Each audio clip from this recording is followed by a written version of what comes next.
καλωσορίζουμε σήμερα στην Αγρότικα. Είμαστε η Άρωμα Χόρτος, βρισκόμαστε στο Σωτήλη Κοζάνης, σε μια τοποθεσία ιδηλιακή για την καλλιέργεια λεβάντας, σε 700 μέτρα υψόμετρο. Καλλιεργούμε τη λεβάντα από το 2004 και αυτή τη στιγμή έχουμε προχωρήσει στην εγκατάσταση 250 στρεμμάτων. Η λεβάντα αποδίδει πολύ καλό εισόδημα για κάποιον που θέλει να ασχοληθεί, της τάξης των 500 ευρώ το στρέμμα περίπου. Αυτή τη στιγμή προχωράμε στην εγκατάσταση ενός υπερσύγχρονου αποστακτηρίου, το οποίο με την βοήθεια του κυρίου Παυλίδη Θεόφιλου ελπίζουμε να μας αποφέρει πολύ καλύτερα κέρδη. Είμαστε από την εταιρεία Χαλκός. Ασχολούμαστε με την κατασκευή καζανιών απόσταξης αιθιλικής αλκοόλης. Κάνουμε καζάνια για τσίπουρο, μικρά, πειραματικά, παραγωγικά και βιομηχανικά.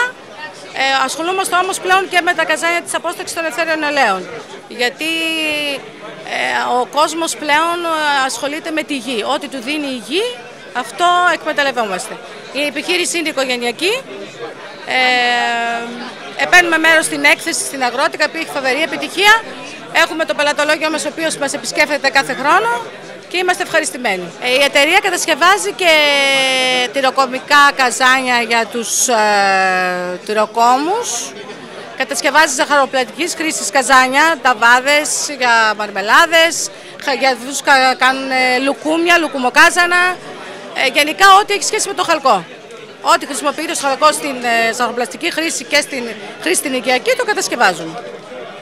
Πόσα χρόνια είστε σαν εργοστάσιο, υπάρχετε? Το εργοστάσιο επιχείρηση έχει ξεκινήσει από τον παππού, είναι η τρίτη γενιά, είναι από το 1940. Αυτή τη στιγμή είναι ο Θεόφιλος η τρίτη γενιά και πάει προς το γιο μας η τέταρτη. Και αν θέλει να σας βρει κάποιος, πού μπορεί να σας βρει?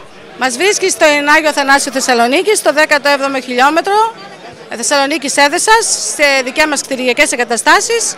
Υπάρχει εκεί και έκθεση, μπορεί να έρθει να τα δει όλα αυτά τα είδη εκεί που είναι στημένα. Καλησπέρα σας. Είμαι ο Θεόφιλος ο Παυλίδης, έχουμε την εταιρεία Χαλκό.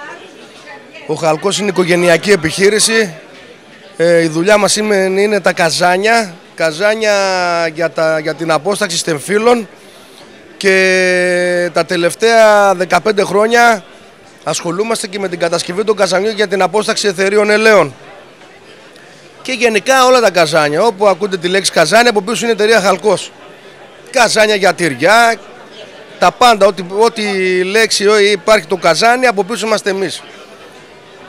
Είμαστε εδώ στην Αγρότικα, πολύ κόσμο έχει η φετινή Αγρότικα, πολύ γνωστοί, φίλοι από όλη την Ελλάδα και προσπαθούμε εδώ να κάνουμε και καινούριους φίλους, να γνωριστούμε και να βρούμε και κάνα μπελάτη καινούριο για να προχωρήσουμε τη δουλειά μας. Η διεύθυνσή μας είναι 17ο χιλιόμετρο Θεσσαλονίκης Εδέσης. Στην Αχίαλο είναι, Άγιος Αθανάσιος λέγεται εκεί η περιοχή ευρύτερα. Είμαι στην Παλιά Εθνική. Η επιχείρηση είναι οικογενειακή και είναι από τον παππού. Είναι από το 1940 περίπου που την ξεκίνησε ο παππούς με το χαλκό. Και μετά ήταν και ο πατέρας μου. Συνέχισα και εγώ και έχω και το γιο μου μαζί, τον Ματθαίο. Συνεχίζει και αυτός τη δουλειά μας. Την αγαπάμε τη δουλειά μας και γι' αυτό τη φροντίζουμε και κάνουμε και καλή δουλειά.